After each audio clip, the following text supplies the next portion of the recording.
And he would get on, and no matter what I asked him, he would answer. Yes. In a very sincere and thought-out way. I'd say, Donald, and I'd always call him Mr. Trump. He liked that. I'd say, Mr. Trump, tell me, who are the great beauties? If I ask you some names, can you tell me who the great beauties are? He goes, first of all, straight face. The great beauties, Howard. Melania kollabiert, nachdem Howard Stern Trumps geheime Affäre aufgedeckt hat. Disgusting Secrets. Ja, Sie haben richtig gehört. In einem atemberaubenden Moment, der selbst den altgedienten Schockjournalisten Howard Stern fast sprachlos machte, wurde eine schockierende Bombe über Donald Trumps angebliche geheime Affäre enthüllt. Und Melanias Reaktion? Absolut herzzerreißend. Glauben Sie, dass Howard Stern die Wahrheit sagt, oder ist das nur ein weiterer Medienzirkus? Geben Sie in den Kommentaren unten eine 1 für Ja und eine 0 für Nein ein. Jetzt wollen wir uns ansehen, was genau passiert ist und warum es Schockwellen durch Mar-a-Lago und darüber hinaus sendet. This is how I would handle it. Tell me if I'm nuts. Well, I am nuts, but tell me if this is accurate. I would stand there on stage with Trump and I would repeat over and over again, excuse me, please find me 11,000 votes so that I can win the election. I would just repeat that over and over again. And then I'd say to the audience, what are we debating? A man picked up the phone and wanted to say, fake the election, give me 11,000 votes. I don't know how any American who loves this country, that's the end of the debate. You don't get to run if you're going to fix an election. Der King of Ranch Radio Stern hat die Büchse der Pandora geöffnet. Das ist die Ehe von Donald und Melania Trump. Etwas, das ein Heer von juristischen Fällen, Anklagen und zusätzliche Anklagen waren unwirksam. Und Optimismus kam nicht auf. Nichts hat sich verändert. Es war etwas viel Schlimmeres. Donalds größte Hits sind so erschreckend, wie man es nur erwarten kann. Nachdem er aus dem feuchten, fragwürdigen, beleuchteten Mausoleum des Schockradios der frühen 2000er Jahre gerettet wurde. The opposite of woke to me is asleep, and I think I'm awake. This must have gotten Trump all charged up because at 3 o'clock in the morning on a Saturday, technically Sunday morning, he starts tweeting out, Howard Stern is a broken loser, jerk-off, not loyal, the usual, tirade. And I thought to myself, I'll tell you my thought on it was, what? Imagine you got to be the 45th president of the United States, and you're sitting and writing about Howard Stern. Und gerade als sie dachten, dass das Drama nicht viel dramatischer werden könnte als individualisierte Trump-Erkennungswarnungen und eheliche Raketenangriffe, zeigen die Videos, dass die nukleare Nutzlast bereit ist, anzukommen. Howard Stern, Amerikas anarchistischer Historiker, ließ einen tresorknackenden Sprengsatz aus der Vergangenheit los, der radioaktiv genug war, um eine Kleinstadt mit Strom zu versorgen oder zumindest die Geduld der First Lady zum Schmelzen zu bringen. She's just overall terrific. I think most important. Let me ask you this, with all due respect. But is he going to get married? I mean, she going to be the perennial fiancé? He's going to get married. No. When are you getting married? Well, sometime early next year, probably. You set a date? No, we haven't set a date. Are you playing her, or are you really going to marry her? No, I'm really good. I don't have the courage to play her. Das sind keine gewöhnlichen Ausrutscher. Es handelt sich um vollwertige, industrietaugliche Trumpismen aus der Ära selbstbewusster Milliardäre, die glaubten, Mikrofone seien einfach kleine, angenehme Geräte, die Geheimnisse bewahren. Es waren keine Sterninterviews oder nie zuvor gesehene oder plötzlich unglaublich bedeutsame Trump-Interviews. Und sagen wir einfach, wenn Worte eine Scheidung auslösen könnten, wären sie die Unabhängigkeitserklärung für alle alleinstehenden Frauen. It's models and a lot of these girls who work in the, anyone who works in the entertainment industry, really, I've only seen 6s and 7s. So, I'd say, well, Donald, I think Angelina Jolie is a great beauty. 7. Really, why? Well, come on. He goes, you know who's a great beauty? I go, who? He goes, my daughter, Ivanka. Now, she's a 10. And so we'd have these discussions. Oh my. And of course with the internet now, all these tapes are out there. Bitte abonnieren Sie den Inhalt, wenn er Ihnen gefällt. Man kann hören, wie Trump böse Aussagen über Frauen macht, was schlichtweg schrecklich ist. Er spricht über Melania, seine Frau, als wäre sie ein Ausstellungsstück auf einer obskuren osteuropäischen Autoausstellung. die er einmal besucht hat. Aber warten Sie ab. Es wird besser oder schlimmer, je nachdem, wie viel Ihre Seele ertragen kann. Zurückhaltung ist etwas für Leute mit Impulskontrolle. Machen Sie das also nicht nur einmal, wie jemand, der noch nicht gelernt hat, dass der öffentliche Rundfunk öffentlich ist. Er macht das regelmäßig, wiederholt und achtlos. We have to talk about Donald Trump. He's a big character in the book because He was a big character on my show. Well, that's what I was going to say. Yeah. You say one of your best guests ever. Donald Trump, hands down, whenever you put him on the air, now this is before he was running for president, he was an open book. He would say anything. And, you know, oddly enough, during the campaign and even now, people quote these interviews that I did with him big time. I was quite surprised when they dragged out every single Donald Trump interview I had done. And in some ways I felt it was unfair to Trump. Trumps Tirade über die Bedeutung der Attraktivität einer Frau in einem bestimmten Segment ist sehr beruhigend. Wenn sie von einem Mann kommt, der aussieht wie ein geschmolzenes Eis am Stiel in einem Sonnenstudio. Sogar Howard Stern schien erstaunt zu sein, als er auf einer anderen Aufnahme erklärte, dass er sich nicht mit Frauen verabreden würde, die bestimmte Kriterien nicht erfüllen, was angesichts der Tatsache, dass die Messlatte, an der er vorbeigeht, irgendwo unter der Erdkruste liegt, sehr interessant ist. Warum ist das relevant? Da es sich nicht um ein Umkleidekabinengespräch handelt? Ihr Ehemann hat sich in der Öffentlichkeit über ihre Würde lustig gemacht. Sie weigert sich deshalb, seine Hand in der Öffentlichkeit zu berühren. Donald Trump would come on my show, and this is why he was great. There was no filter. I go, Donald, Angelina Jolie, she's one of the most beautiful actresses in the world. She's a 6, you know. Now, who says that? You know, most people, if they're having that thought, keep that pretty guarded. Not Donald. He was right into it. Ivanka Trump. You know who's one of the great beauties of the world, according to everybody, and I helped create her? Who? Ivanka. Most beautiful girl in the world. You know, I would marry her. These types of things, most people, certainly politicians, don't say. And my relationship with Donald was, he did ask me to speak at the convention. Anstatt einen kurzen Joker zu enthüllen, enthüllen sie einen Trend, eine Denkweise und einen Mann, der so machtbesessen ist, dass er es charmant findet, seine Frau als Melanias Eigentum zu bezeichnen. Wahrscheinlich war es das Geräusch, als ihre letzte Geduld riss. Aber für den Rest von uns hat Stern mehr als nur Bänder in einem Meer von passiv-aggressivem Schweigen und falschem Grinsen freigesetzt und damit das Chaos eingeläutet, das wir gerade erleben. Er hat die schrecklichste vergoldete Ehe der Welt aufgedeckt. Wir besprechen Kassetten, die so schrecklich sind, dass sogar die Top-Produzenten von Sterns Show ihren orangenen Lieblings-Reality-Star mit der Subtilität eines Gebrauchtwagenverkäufers, der versucht, einen kaputten Getriebe-Trump in seiner verschwitzten Vorfrühlingsbräune zu verkaufen, über Frauen nachdenken lassen. Glory unterrichtet eine Meisterklasse darin, wie man nicht über Frauen spricht, Ehe oder irgendetwas anderes, das ein anderes menschliches Wesen mit einer Seele einschließt. Melania wurde in den Kommentaren erwähnt. Ja, es wurden Bemerkungen über andere Frauen gemacht, als sie verheiratet waren. Imagine you got to be the 45th president of the United States, and you're sitting and writing about Howard Stern. Das vorherrschende Gefühl war, dass ich ein Milliardär bin. Ich habe also das Recht, jeden Blödsinn zu erzählen, den ich von mir geben kann. Und deshalb ist Slowenien in den DF aufgenommen worden. Und zwar auf der Grundlage von Quellen, die vielleicht wahr sind oder auch nicht. Melania oder Melanie, unsere Marmorstatue in Louboutin absetzen, die die Kunst beherrscht. In 4 Sprachen zu schimpfen, hat das nicht gut aufgenommen. Sie rannte schreiend aus Mar-a-Lago und klammerte sich an vergoldete Möbel. Und die First Lady des ewigen Hasses verließ das Haus ganz. Sie wurde sofort wütend. Und zwar nicht nur nach dem Motto, ich rede eine Woche lang nicht mit dir. Nein, das war die kalte Wut, die den Winter in Sibirien angenehm erscheinen lässt. Mach einen Schritt. Sie ist offenbar in einen separaten Mar-a-Lago-Flügel gezogen. Tja, denn es gibt nichts, was so sehr auf ein glückliches Leben hindeutet, wie die Notwendigkeit von 300 Fuß verstärkter Trockenmauer zwischen ihnen und ihrem Ehepartner in einem typischen modernen Märchen, um ihre Sicherheit zu verbessern. Nicht nur ihre Kameras. Die Rede ist vom echten Donald-Näherungsalarmsystem.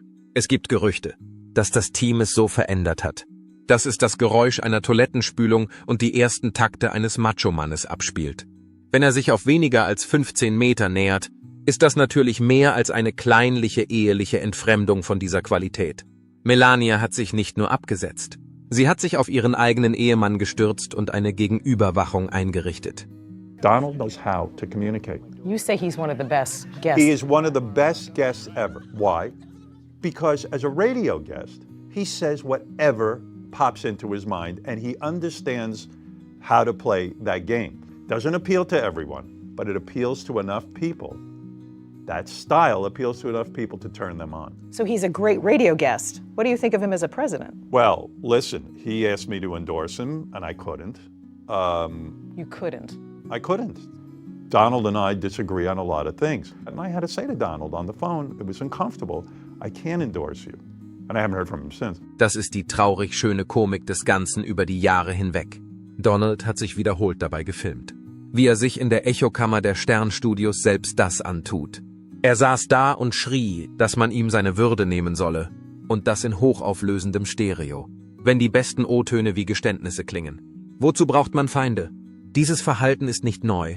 Wenn sie Zeitlupenaufnahmen bevorzugen, ist Trumps langjähriger Streit mit Howard Stern natürlich ein Geschenk, das nicht aufhört zu geben. Diese beiden werden zu PR-Wracks, weil sie es liebten, Frauen zu objektivieren und sich gegenseitig mit bedrohlichem Gelächter zu unterbrechen.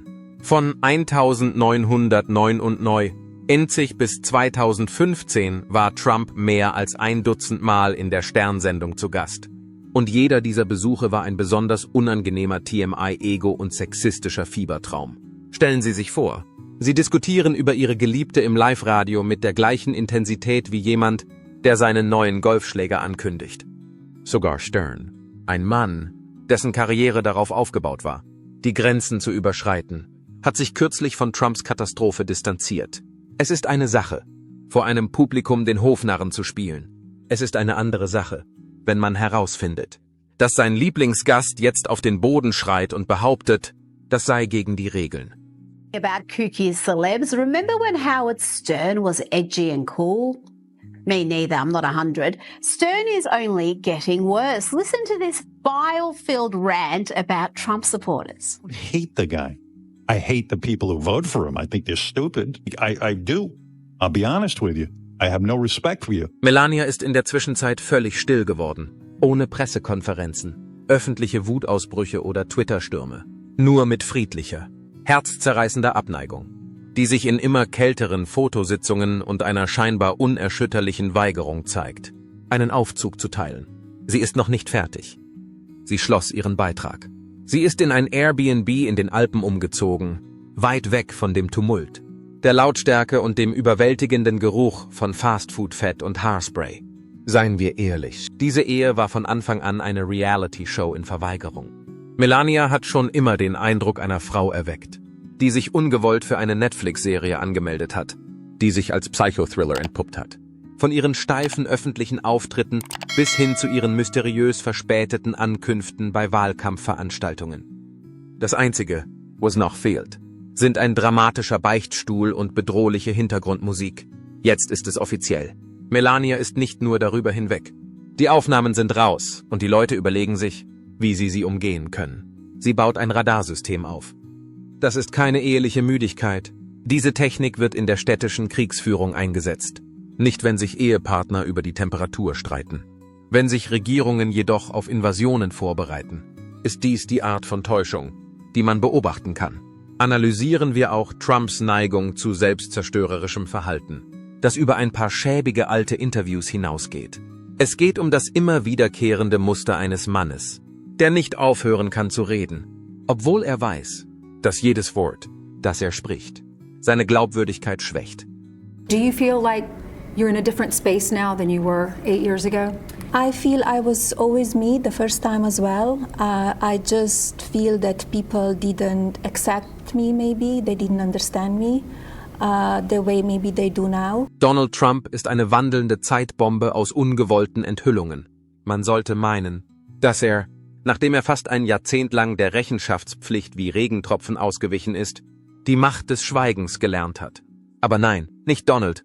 Er ist der einzige lebende Mann, der eine alte Howard-Stern-Wiederholung in ein nationales Sicherheitsrisiko verwandeln kann. Wir leben heute in einer Zeit, in der verstaubte VHS-Kassetten eine größere Bedrohung darstellen als durchgesickerte Memos. Jedes Mal, wenn jemand bei einem alten Radiointerview auf Play drückt, zuckt die gesamte Geheimdienstgemeinschaft zusammen.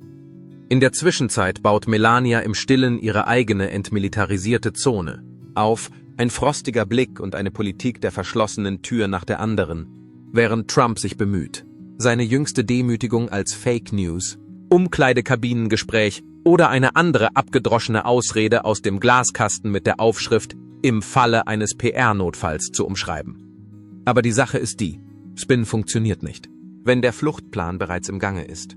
Man fängt nicht an, metaphorische Annäherungsalarme zu installieren, wenn man nicht auf den Aufprall vorbereitet ist. Du ziehst auf keinen Fall in einen anderen Flügel der Villa, es sei denn, der Flügel, den du zurücklässt, stinkt nach Aquanet, Selbstmitleid und dem schwefligen Geruch von verbranntem Ego. Und man zieht definitiv nicht den Geheimdienst hinzu, um seine Ausgänge zu planen, wenn man nicht mit Turbulenzen rechnet. Die Tatsache, dass Trump wirklich fassungslos über den Fallout zu sein scheint, trägt nur zur Farce bei. Es ist, als würde man einem Mann dabei zusehen, wie er mitten in der Pressekonferenz versucht, einen Trennungsbrief zu lesen. Verwirrt darüber, warum die First Lady seit 2017 physisch anwesend ist, aber emotional in einem neutralen Land lebt. Melania verfasst in Echtzeit ein Fluchtmanifest. Und Trump? Er tritt immer noch auf. Als würden die Kameras laufen und die Einschaltquoten zählen. Aber genug vom Bunkerbau, wenden wir uns Georges Gespräch mit Howard Stern zu, einem Radiorelikt, das in diesem ganzen Zirkus irgendwie zum zufälligen Wahrheitsverkünder geworden ist.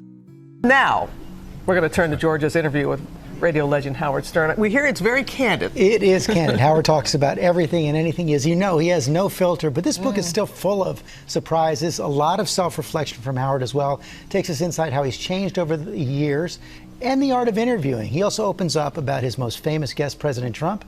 Die eigentliche Tragödie ist nicht nur eine Ehe, die in die Brüche geht. Es ist ein Zusammenbruch der Marke in Zeitlupe. Donald Trumps gesamtes öffentliches Auftreten war wie ein Luxushotel mit wackeligen Leitungen aufgebaut, alles Oberfläche. Sein Image basierte auf der Illusion von Dominanz, Autorität und der Loyalität einer glamourösen Ehefrau, die schweigend, aber fest an seiner Seite stand. Diese Fantasie bröckelt jetzt, löst sich auf wie eines seiner berühmten übergaren Trump-Steaks. Zäh, trocken und letztlich ungenießbar. Noch schlimmer als eine gescheiterte Produktlinie ist die Entlarvung der neuen Kleider des Kaisers, die mit Bitterkeit zusammengenäht und mit Klebeband zusammengehalten werden. Was einst nach ehelicher Einigkeit aussah, gleicht nun langfristigen Geiselverhandlungen. Und Melania? Ihr Schweigen, das einst für Unterwerfung gehalten wurde, wird jetzt als taktisches Genie neu bewertet. Sie hat sich nicht abgemeldet, sie hat das lange Spiel gespielt. Sie wartete. Sie sah zu. Und jetzt, wo die Welt erfährt, was sie hinter verschlossenen Türen erduldet hat, macht sie leise und strategisch ihren Abgang. Einen frostigen Blick nach dem anderen. In der Zwischenzeit tut das Internet das, was es am besten kann. Es verwandelt den emotionalen Verfall in digitale Inhalte. Diese ganze Geschichte hat sich zu einer Meme-Renaissance entwickelt. TikTok ist voll mit Dramatisierungen von Melania, die unsichtbare Türen zuschlägt. Instagram hat den Moment als slowenische Befreiung betitelt. Twitter, das zwar halbwegs funktioniert, aber immer noch wild ist, wird mit Videos überschwemmt, in denen Melanias seelisch erschöpfte Gesichtsausdrücke mit Trumps bombastischen Tiraden aus der Vergangenheit gepaart werden. Selbst die eingefleischtesten Trump-Anhänger haben Mühe, sich zu verteidigen. Sie haben sich für Macht und Prunk entschieden, nicht für eine Seifenoper in Zeitlupe vor der Kulisse eines Golfplatzes in Florida. Das ist nicht nur persönlich, es ist theatralisch. Und der Vorhang ist noch nicht einmal gefallen. Ich werde jemals für ein Amt kandidieren. Hölle, nein, Hölle. Du weißt warum nein? Nein. Du verdienst eine Menge Geld. Das stimmt doch, oder? Hör sofort auf, wenn du nicht zuhörst. Werde ich nicht aufgeben. Ich bin in der Howard Stern Show. Man, ich will ganz offen sein. Ich verzichte nicht auf meine Lebensqualität, um $400 im Jahr zu verdienen und gestresst zu sein. So einfach ist das für mich. Darf ich dir trotzdem etwas gestehen? Ich werde, die Leute nennen mich nicht verrückt. Natürlich habe ich meine Sendung First Take auf ESPN jeden Wochentag morgens. Richtig? Ja, es ist eine Diskussionssendung. Ich würde gerne an einer Präsidentschaftsdebatte teilnehmen. Nichts. Ich finde, Du machst das toll. Oh, nein, nein, ich würde essen. Sie erfinden eine Geschichte, in der ihr Mann, der ehemalige Präsident, der Bösewicht ist und seine Frau das stille Opfer. Im Hintergrund hört man ihn prahlen, seine Stimme trieft vor Arroganz, als ob er über dem Brummen eines zu laut eingestellten Fernsehers irgendeinen verrückten Plan gestehen würde. Während der Sendung zucken sie, der Erzähler, mit den Schultern und lenken ab. Sie murmeln etwas Vages über die Wirtschaft. Vielleicht beten sie sogar. Laser, als ob das die wachsenden Alarmglocken im metaphorischen Ehesicherheitssystem zum Schweigen bringen würde. Keiner in ihrer Umgebung stellt Fragen. Keine Pressekonferenz. Keine Notfallübertragung. Aber die Amerikaner lassen sich nicht täuschen. Eine Frau, die keine Szene macht, nicht schreit, sondern einfach handelt, hat etwas allgemein Verständliches. Ihr Schweigen spricht lauter als jede Rede. Und obwohl Melania Trump sich selbst nie als feministische Ikone positioniert hat, hat ihre kühle, strategische Zurückhaltung die Öffentlichkeit in ihren Bann gezogen. Ihre derzeitige Ausstrahlung, Scheidungsvorbereitungsschick. Die Politik ist in den Hintergrund getreten. Hier geht es nicht mehr um Rot gegen Blau, hier geht es um reines Spektakel. Eine einst glamouröse Ehe geht vor aller Augen in die Brüche. Poetisch inszeniert auf dem Altar seines Egos, seinem eigenen Golfresort. Die Symbolik ist unübersehbar. Der Präsident der Vereinigten Staaten, jetzt ein Privatmann, wird öffentlich und symbolisch im Stich gelassen. Während seine Frau in aller Stille ihre eigene Version eines unterirdischen Bunkers im Marvel-Stil zusammenbaut. Fluchtluken, finanzielle Brandmauern, emotionale Ausstiegsstrategien. Melania bereitet in Echtzeit einen Rückzug im Stil des Kalten Krieges vor, wobei es sich anfühlt, als würde ein eiserner Vorhang um Mar-a-Lago gezogen. Und mittendrin Howard Stern. Der Hofnarr wurde zum Wahrheitsverkünder. Er lässt immer wieder Audiodaten durchsickern, als wäre es wieder wie bei Nixon. Wenn Ironie eine olympische Sportart wäre, dann wäre dies der Super Bowl. Was kommt als nächstes? Wird sich Melanias stiller Widerstand in eine schlagzeilenträchtige Scheidung verwandeln? Wird Trump endlich begreifen, dass Mikrofone alles aufzeichnen? Auch wenn er glaubt, die Kameras hätten aufgehört zu laufen. Die Trumpverse, Tapes, Saga ist bereits Hörbuchgold. Jeder durchgesickerte Clip, jedes Geständnis aus dem Stegreif, fügt einen weiteren Stein zu der Mauer hinzu, die sie zwischen sich und ihm errichtet. Könnte dies der endgültige Schlag für die Vereinigung von Trump und Melania sein? War dies das Geheimnis, das sie immer befürchtet hatte? Lassen Sie uns in den Kommentaren wissen, ob Sie Sterns Behauptungen glauben oder ob es sich nur um einen weiteren Mediengag handelt. Drücken Sie auf den Like-Button und abonnieren Sie den Newsletter, um die ganze Wahrheit hinter den schockierenden Schlagzeilen von heute zu erfahren. Sie werden nicht verpassen wollen, was als nächstes kommt.